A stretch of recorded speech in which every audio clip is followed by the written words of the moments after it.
So, today we will start with TE waves in rectangular waveguides. Okay.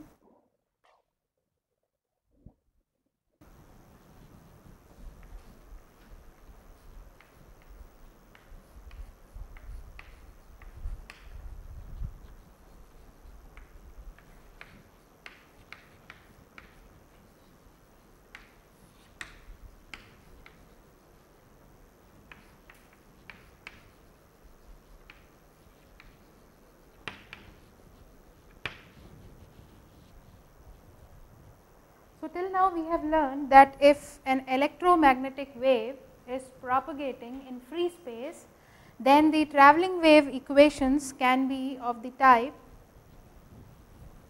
I will write it down here, del square E minus 1 by C square del E by del T is equal to 0. ठीक है.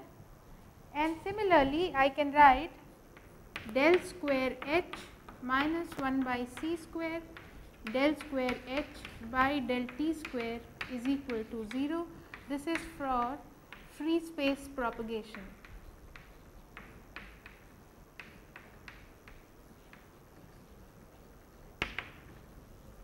This is a general equation.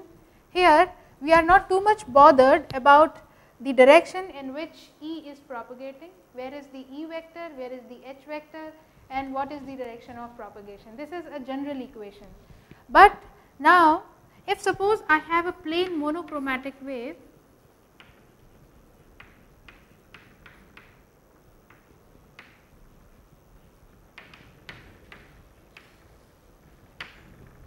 with E vector having say E into e to the power I omega t of the form this.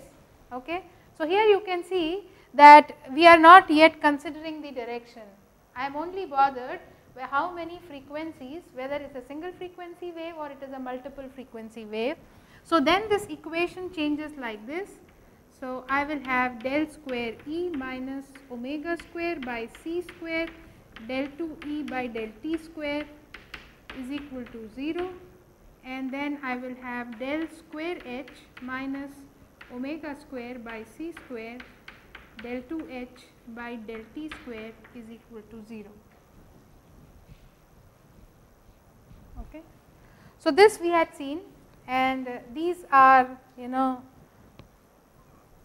just one second, here I will have a minus sign. So, this will become plus because d by dt is minus I omega. Okay. So, I squared will be minus 1. So, that will become minus into minus plus. Okay. Now, I consider the same propagation, same waves, similar kind of electric and magnetic field vectors propagating in rectangular waveguides. So, let us draw a rectangular waveguide. Suppose I have a waveguide looking something like this.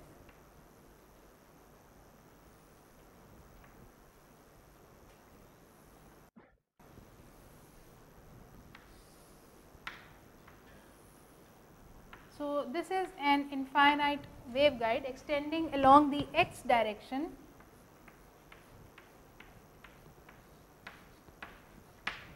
infinitely, okay, and having a height along the y direction a and along the z direction having a width b.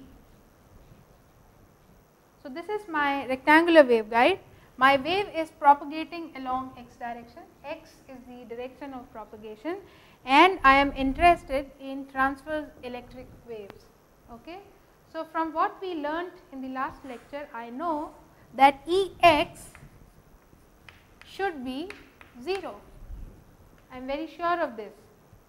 If I am considering transverse electric mode, then along the direction of propagation there should not be any electric field. So, it means I am considering this system in 3 dimensions. Okay. So, I will have Ex, Ey, Ez, Hx, Hy, Hz, and now I know that Ex is 0, but I have remaining 5 parameters that I need to know, I need to calculate. then only I will be able to give a solution of a travelling wave inside such a rectangular waveguide. Is it clear? So, we have remaining 5 parameters to be calculated.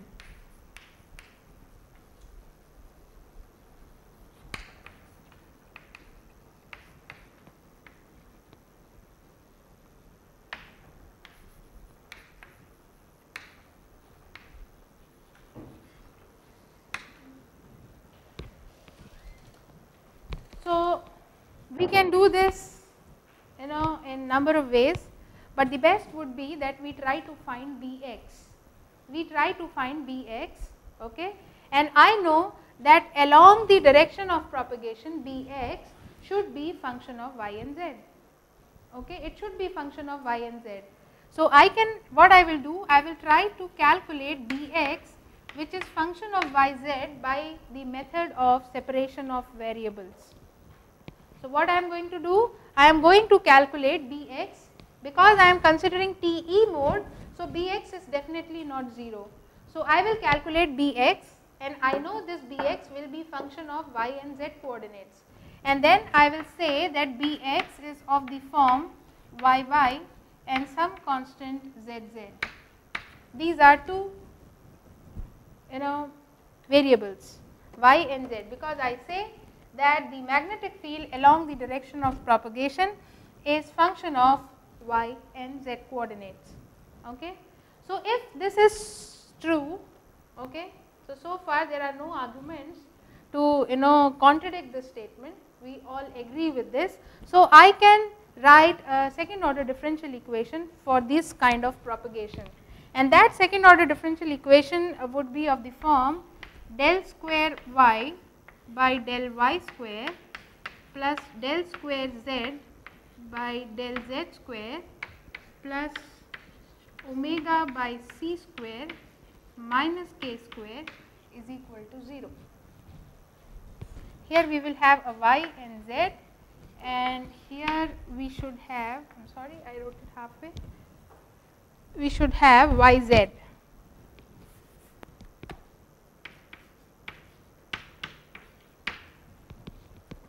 If you flip your notes, then you will see that similar equation we wrote for the guided wave propagation. It was del square by del y square, del square by del z square, this into E. Now, my E or B, whatever I am going to calculate, is function of y and z. This is here. So, I am replacing this here. Okay. So, now this is the solution. Now, if I divide this whole thing by yz, if I divide this whole thing by yz, then if it has to be this whole thing is 0, then individually this component and this component should be equal to a constant. Okay. This part and this part should be individually equal to a constant. Okay. So, when I divide it by yz, then I will have a solution like this. I will have 1 by y d2y by, here it is z, sorry, this is z and this is y. So, I will have d2y by dy square plus 1 by z d2z by del z square plus omega by c whole square minus k square is equal to 0. Okay, this is z and y. So, if I divide throughout by yz, I will get something like this. Now, you see this whole thing is 0, this whole thing is equated to 0, this is more or less a constant, this is more or less a constant. So, these two terms individually should be equal to a constant, then only the equation would be equal to 0. Okay. So, I write that 1 by y d2y by dy square is equal to minus ky square, propagation constant along the y direction, okay, or along the height of the waveguide, and I write 1 by z d2z by del z square is equal to minus kz square. Okay. So, I can write now this equation I can write from here that this is equal to minus ky square minus kz square plus omega by c whole square minus k square is equal to 0. Okay. So, what is this k? This k is the propagation constant along the direction of propagation. Okay. The k sitting over there is also a propagation wave vector, but along the direction of propagation. Now, this equation should have a solution, okay, and that solution should be of the form y should be equal to c sin kyy plus d cos kyy, and z will be of the form some other constant. Okay, you can take both, but we will go with y only. Okay. So, d will be, the z solution will be some constant d sin kzz plus e cos kzz. So, the entire solution Bx would be yz into zz. You can find out c and d, e and f by boundary conditions. Okay. So, we will find that out. So, but is this clear up to here? This is the solution of this equation. This is the solution of this first equation. Okay. And then I can write a solution for z also, maybe we will write it down. This will be some constant e sin kzz plus f cos kzz. So, now you multiply both of them yz and you get the solution for the magnetic field along the direction of propagation, provided you are able to find C, D, E and F. Okay. C, D, E and F you should be able to find out. So, for finding out that, we will see the boundary conditions.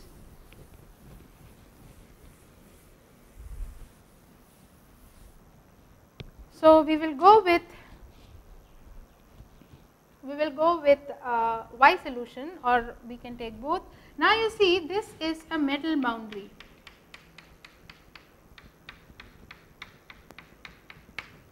This is a metal boundary, and yesterday we saw that at y is equal to a, y is equal to 0, b should be 0.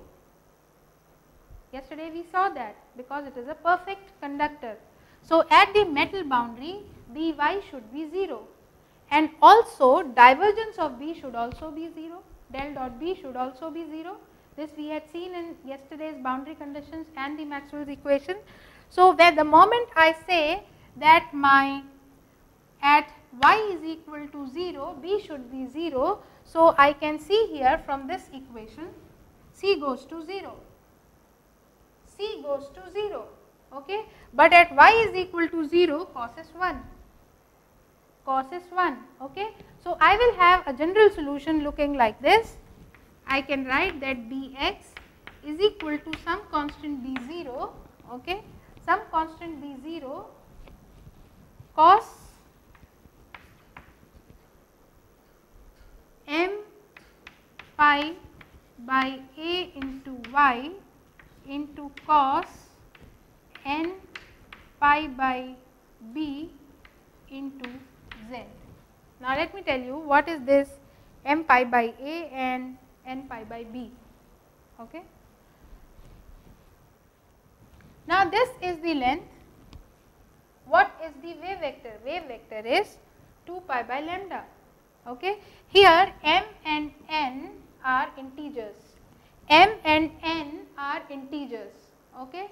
So, if we go back to our closed tube solutions or organ pipe solutions, then I know that one integral multiple will be equal to one wave vector.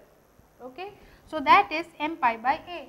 So, if my length is equal to lambda, if my length along this direction is equal to lambda, then I can say that my wave vector ky is equal to m pi by a and wave vector kz along the z direction direction will be equal to n pi by b, where m and n are 0, 1, 2, 3 integers.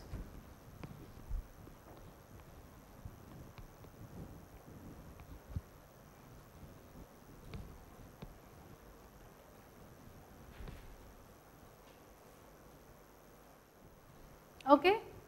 So, now from this equation which I wrote here, this equation I can calculate k.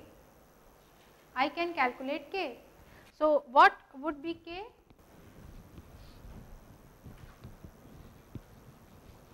यहाँ से निकाल दीजिए k की value.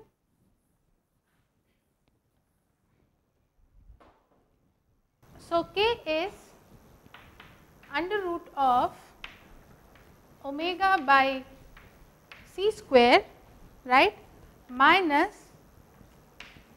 ky square plus kz square. Is it okay? So, I know the value of ky and kz. So, let me substitute those values here.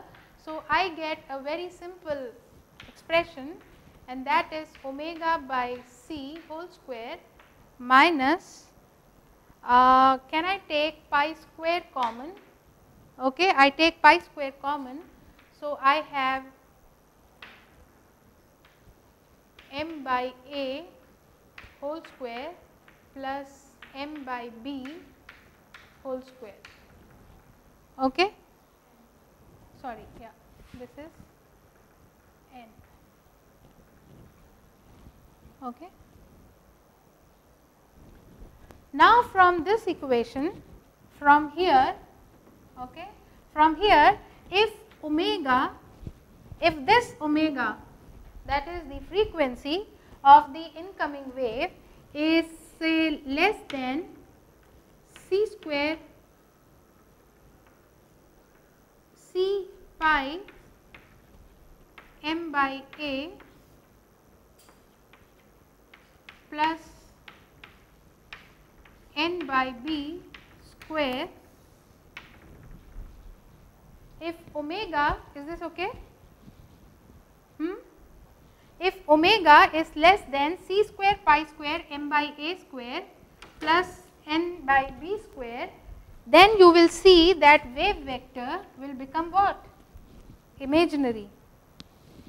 Is it okay? Is that clear?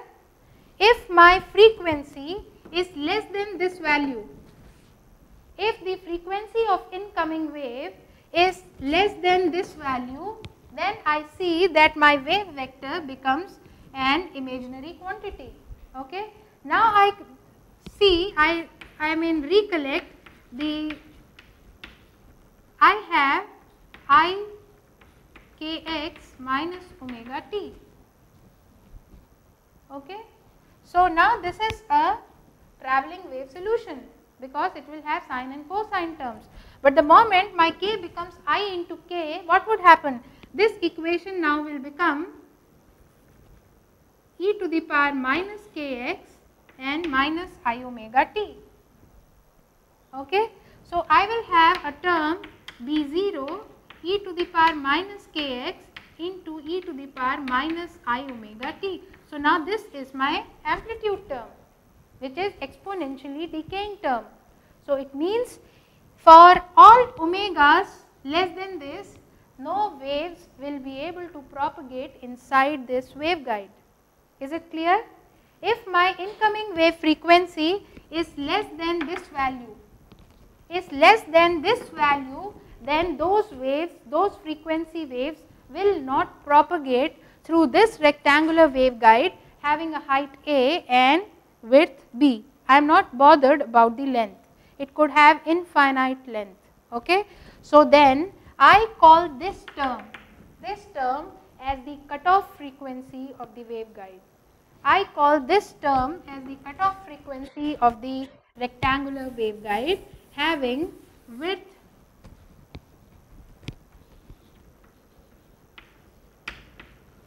is equal to c pi under root m by a square plus n by b square. this is the cutoff frequency. Okay. This is the expression for cutoff frequency for a given waveguide, and the moment your incoming wave has got frequency less than this value, okay, then we will not have any propagation through the waveguide, simply because my propagation constant becomes imaginary, and that results in an exponentially decaying electric or magnetic field vector.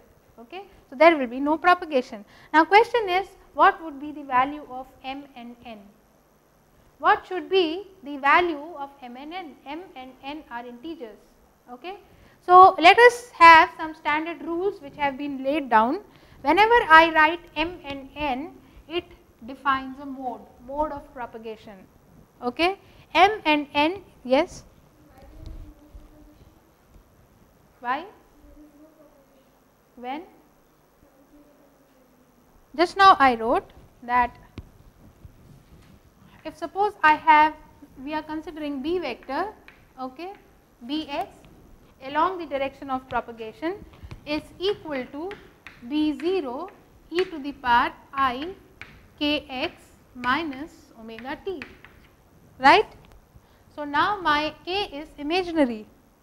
So, I have Bx is equal to B0 e to the power I kx minus omega t. Okay. So, this results in a solution B0 e to the power minus kx. Okay. It means the amplitude is going to decay fast. There will not be any propagation, maybe there will be some propagation till this point, after that there will be no propagation, because the E and B vectors would result in an exponentially decaying waves. Okay. Is it clear? So, what I was telling, yeah. So, what is this m and n? M and n is the mode of propagation in the rectangular waveguide. Okay. So, there are certain rules which we will have to remember, that both m and n cannot be 0 simultaneously. Both m and n cannot be 0 simultaneously, okay, because the moment I put both m and n 0 simultaneously, then I will have a constant, it will be a DC magnetic field. I will have Bx is equal to B0. Okay. So, both m and n cannot be 0 simultaneously. So, let us write it down so that you do not have any confusion.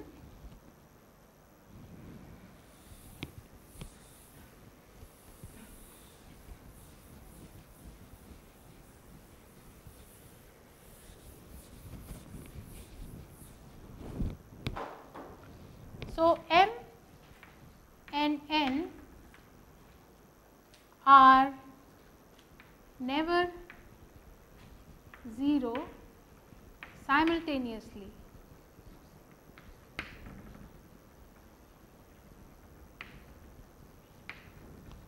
Okay. Now, always m, that is the first indices m, is related to the length which is larger. So, the moment I say m, it means my height is larger than the width. Okay. So, always I would associate the first indices is always associated with larger width. Okay. Let it be a breadth or the width, but always the first letter is always associated with the larger dimension in the waveguide. Always remember. That is some standard rules, so that the designing is always standardized. Okay. There is no confusion on mode. So, now the lowest frequency that can propagate is omega 10 mode. Omega 10 mode, that is along this direction, y direction, one cycle of wave is completed, but along the z direction no cycles are completed. Okay, because n is 0. Okay, this is the lowest mode.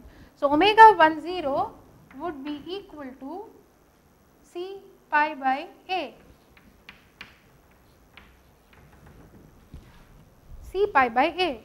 Okay. So, it means for 10 mode, if I want 10 mode propagation, then minimum frequency should be equal to C pi by A, where C is the propagation of electromagnetic wave in free space.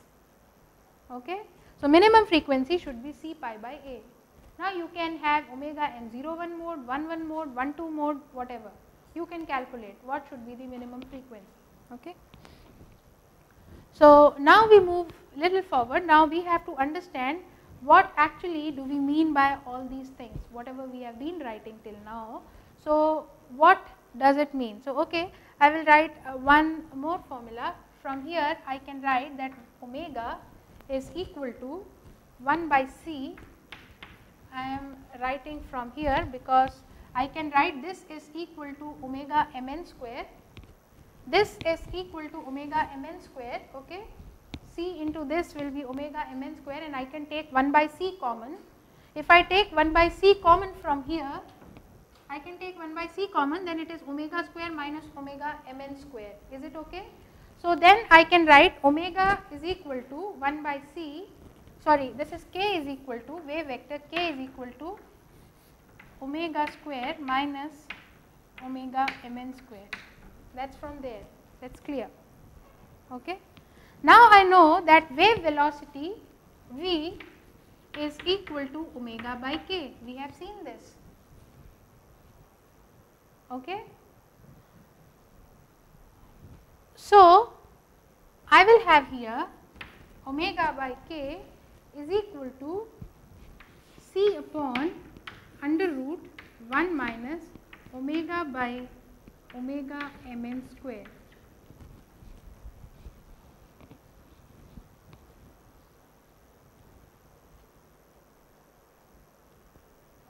Okay, this is the wave velocity. Now, what do I mean by this wave velocity? What is this velocity? Okay.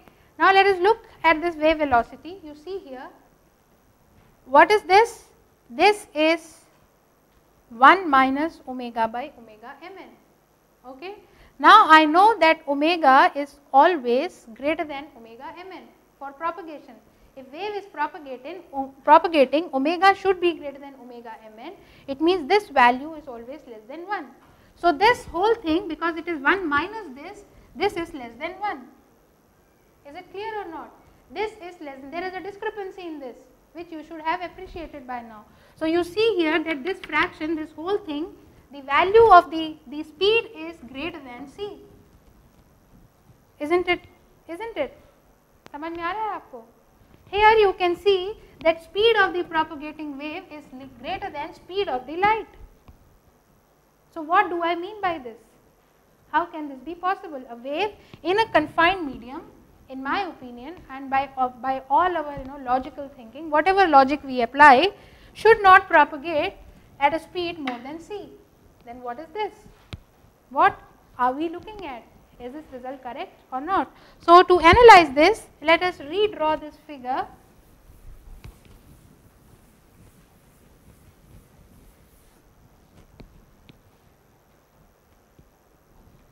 So, I am drawing a cross section,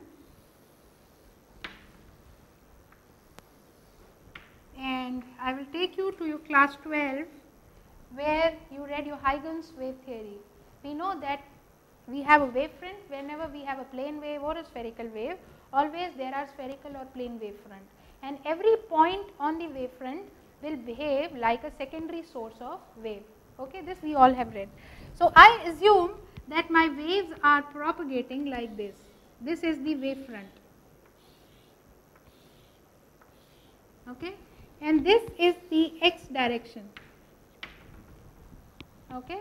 Now, this is the wavefront, which is the first wavefront. There will be lot of wavefronts. Okay. Now, every point on this will be a source of secondary wave. Okay. Now, we have seen, we read when we learned when we were doing, we started with guided waves, that always in guided medium, always an interference between incident and reflected wave takes place, and that generates a standing wave pattern. Okay. We have read that, we have learned that in guided wave or in confined medium, incident and reflected wave, they will interfere with each other. That is, incident wave और reflected wave interfere करेंगी, उससे एक standing wave pattern generate हो जाता है. Okay. Now it is not necessary that all these secondary sources will generate a standing wave pattern. Only few will generate. Which will generate? Which is reflected perfectly off the conductor. So I say that this wave making an angle theta with the horizontal, with the direction of propagation, makes a perfect reflection. Okay. So there should be the condition of total internal reflection should be satisfied, then only a standing wave pattern will be generated inside a confined medium. So it is not necessary that all these waves will generate standing wave pattern. So I suppose I choose this one. Okay. So in this direction wave vector is k, okay, and in this direction I say the wave vector is kappa. Okay. So now this is reflected back like this. Okay. So only this, because of the incident and the reflected. Now this is reflected here, but this is incident at this point. Okay. So interference between them, now it will from some point it will come back and a standing wave pattern will be generated. Okay. So only this wave or all the wave fronts, all the points from which wave is coming out at an angle theta with the direction of propagation will lead to or will generate standing wave pattern. No other waves will generate standing wave pattern. Okay. So from here I can say that, if I say that this is kappa, then I can write that k, the wave vector k, should be equal to kxi plus kyj plus kzk. Okay.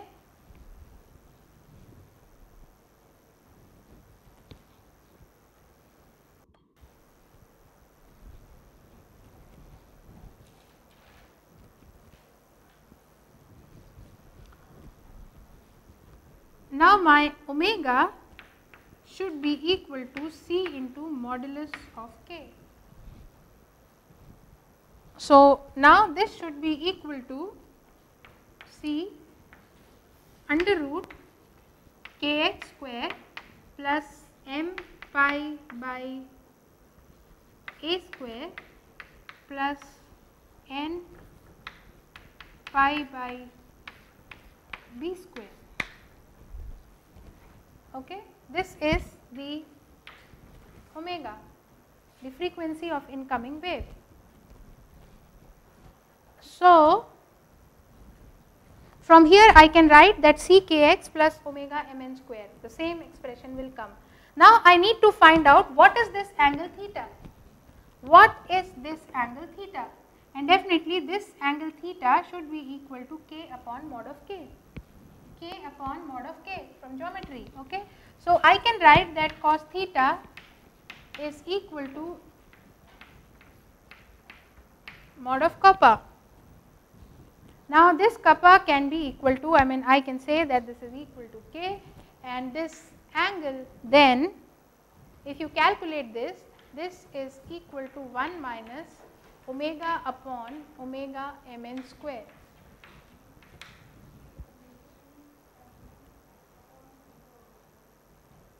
Sorry? Omega upon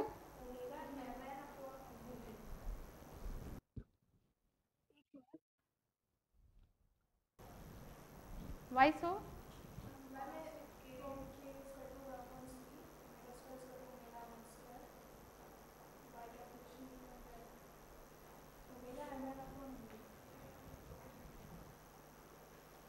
That's right.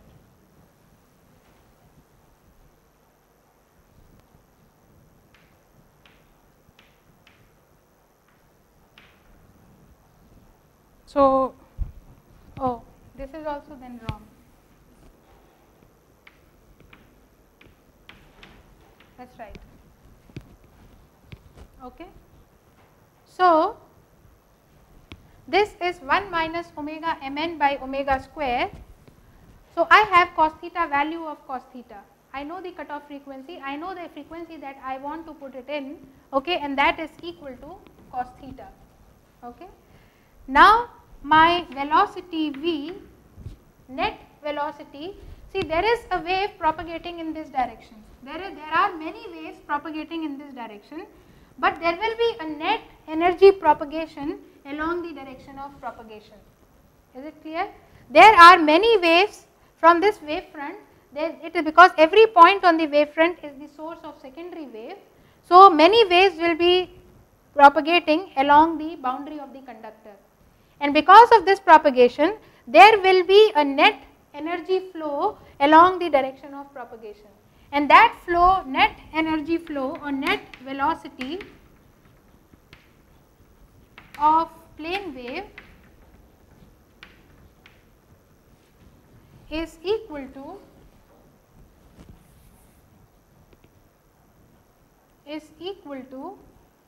V is equal to C cos theta. Okay. V is equal to C cos theta. This is the net velocity of plane wave. Okay. So, this, when I write this is C into 1 minus omega mn by omega square.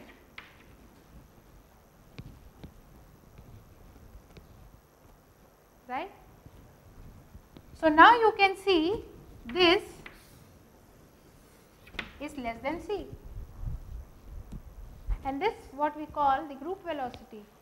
So, the entire wave will propagate at a velocity less than the speed of light, but the waves which are propagating in this direction, will propagate with velocity C upon 1 minus omega mn by omega square. Okay. So, it means that the net velocity of the plane wave is always less than the speed of light.